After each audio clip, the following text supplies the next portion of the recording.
مساء الخير. من غير مقدمات كتير، احنا في أزمة، وفي وقت الأزمات الناس بتبقى عايزة تعرف احنا رايحين على فين. وللأسف كل المؤشرات بتقول ان احنا داخلين على تعويم ثالث. ايوه زي ما سمعتني بالظبط كده، تعويم جديد. بس السؤال المهم، يا ترى التعويم ده هيكون امتى؟ وسعر الدولار هيوصل لحد فين؟ وده هيكون التعويم الأخير ولا هيكون برضه لسه في تعويم رابع وخامس وسادس؟ وعشان نقدر نجاوب على الأسئلة دي لازم نعرف ايه سبب الأزمة اللي احنا فيها. خلينا في الأول نبتدي ونقول ان احنا عندنا أزمة في توافر النقد الأجنبي في مصر.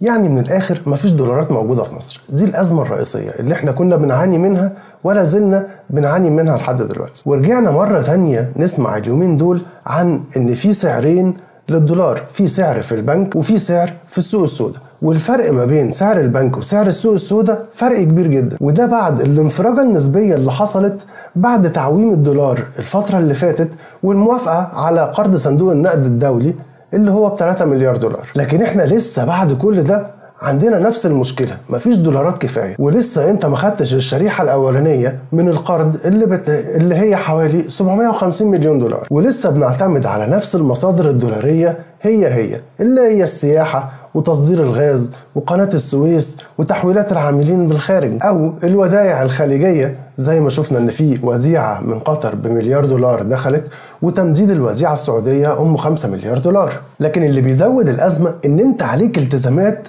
كتيرة جدا، والالتزامات دي كلها لازم تدفع بالدولار، زي سداد فوائد الديون وسداد الديون نفسها، غير ان انت محتاج توفر دولار عشان الاستيراد. وعشان تبقى عارف احنا عندنا موجود في المينا بضايع بقيمة حوالي 6 مليار دولار انت محتاج ان انت تخرجها، ومحتاج تخرجها على اخر السنة دي عشان تاخد القرض بتاع صندوق النقد الدولي، لان من اشتراطات الصندوق ان انت لازم تفرج عن كل البضايع اللي موجودة في المينا. خلي بالك يعني هو هيديك 750 مليون دولار لكن انت هتدفع 6 مليار دولار عشان تخرج البضايع الموجودة في المينا.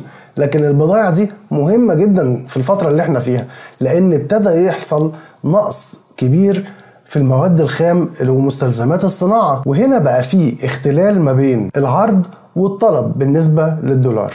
وزي ما احنا عارفين ان اي اختلاف بيحصل في الميزان بتاع العرض والطلب بيحصل نتيجة ليه زيادة في السعر. وطبيعي طالما احنا محتاجين دولارات كتيرة ومفيش دولارات متوفرة، اللي هيحصل ايه؟ سعر الدولار هيزيد وسعر الجنيه هيقل، وهو ده التعويم اللي احنا بنتكلم فيه. وهو ده سبب وجود السوق السوداء، ان انت بتروح البنك عشان البنك يوفر لك دولار، ما بيلاقي بالسعر الرسمي، ما بيلاقيش، البنك بيقول لك ما عنديش، فتضطر تروح السوق السوداء. فالسوق السوداء هو عنده وانت عايز يبيع لك زي ما هو عايز، ويبتدي يقول لك الدولار ب 28 و29 و30 و31 وتسمع الرقم اللي هو عايزه وانت محتاج، فتضطر ان انت تشتري. طب هنا في سؤال مهم، طب مصر لما هتاخد القرض ده هيأثر على سعر الصرف؟ يعني الدنيا هتريح؟ هقول لك، القرض اللي مصر اتفقت عليه هو في الحقيقة شهادة ضمان.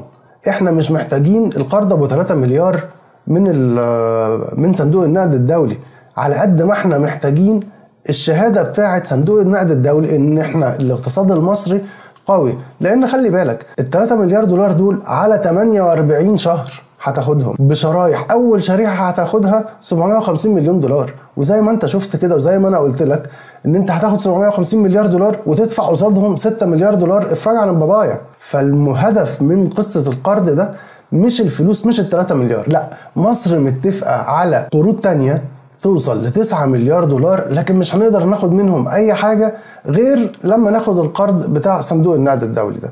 وطبعا اي دخل دولاري هيدخل مصر الفترة دي هيساعد على استقرار سعر الصرف العملة شوية، خصوصا ان في ضغط كبير جدا على العملة نتيجة التأجيل المستمر لطلبات المستوردين في الفترة اللي فاتت. احنا من مارس اللي فات تقريبا واحنا موقفين الاستيراد، فانت في الحقيقة عليك التزامات كبيرة جدا. الشريحة الاولى من القرض دي لو دخلت هتساعدك نسبيا، لكن مش هي الحل. لكن المشكلة بقى ان اللي حصل لحد دلوقتي ان اللي وافق على القرض ده لجنة خبراء، ولجنة الخبراء دول رأيهم مش ملزم للصندوق. وهيحصل اجتماع يوم 16 الجاي ما بين الحكومة المصرية وما بين الصندوق نفسه اللي لازم يوافق ان هو يطلع القرض لمصر.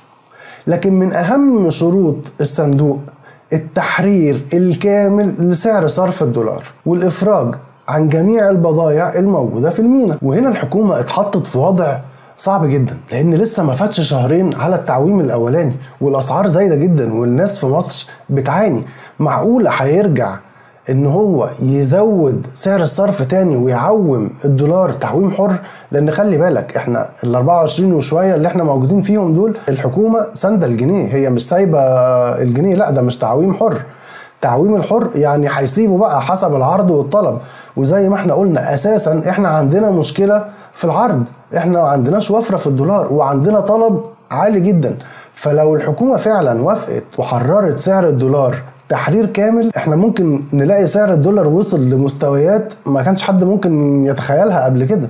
يعني مبدئيا ال 30 جنيه دي ولا حاجه، ده اللي هو بسم الله الرحمن الرحيم ال 30 جنيه دي هنشوفها. وفي المقابل اكتر من مؤسسه دوليه اكدت ان الحكومه المصريه هتضطر ان هي توافق على شرط صندوق النقد الدولي وتعوم الدولار وتسيبه سعر حر تماما. السؤال الاهم بقى هو هيوصل لحد فين لو اتحرر كده؟ انا قلت لكم انه هيوصل لمستويات غير مسبوقه. طب احنا هنفضل في الدوامه دي؟ يعني كل شويه تحرير سعر صرف بقى كان ب 18 بقى ب 20 ب 24 30، هنقعد نجري وراه بقى لحد امتى؟ لحد ما الدولار يبقى ب 100 جنيه؟ مش هينفع الكلام ده. فلازم هنا يبقى لينا وقفه، لازم نشوف حل، والحل في الاستثمار يا جماعه. لازم الاستثمار، لان احنا كده دخلنا في دوامه وحلقه مفرغه مش هنطلع منها ابدا.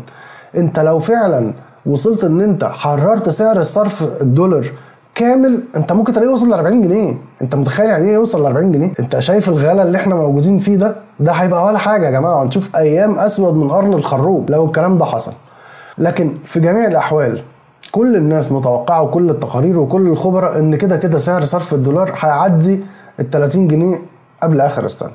لكن في بارقة امل برضو ان متوقع تدفقات مالية كبيرة جدا خلال الربع الاولاني من السنة الجاية اللي هي سنة 2023 نتيجة استثمارات خارجية والاتفاقيات اللي اتفقنا عليها بتاعت الطاقة النظيفة والهيدروجين الاخضر والحاجات دي. في تدفقات كتيرة هتدخل، فمتوقع ان مع النص الثاني من 2023 الموضوع يبتدي يستقر نسبيا ويوصل سعر صرف الدولار للسعر العادل بيه. لكن من هنا لحد ما يوصل سعر الدولار للسعر العادل الناس هتعمل ايه؟ الناس بتعاني فعلا. وفي الاخر ربنا يعين الشعب والحكومة والرئيس على تجاوز المحنة والأزمة الكبيرة اللي احنا عايشين فيها اليومين دول كلها، ويا رب يوفقهم لما فيه الصالح لمصر وللمصريين. اشوفكم على خير الفيديو الجاي ان شاء الله. تحيا مصر.